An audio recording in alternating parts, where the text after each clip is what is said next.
James is here because his seat is... No, he sneaked in at the back. I spotted him.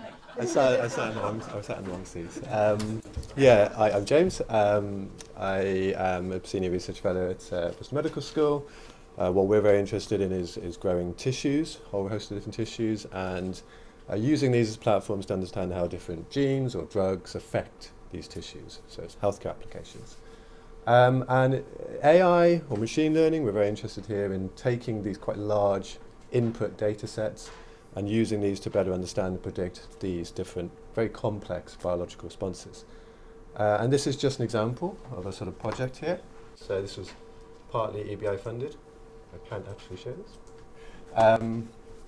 But what we did here is we used an AI framework to analyze and classify the development of these very complex brain tissues known as organoids. And very excitingly, we're able now to predict some of those developmental trajectories at very early time points. So potentially a very useful toolkit here for researchers in the field. And that's all. Thank you.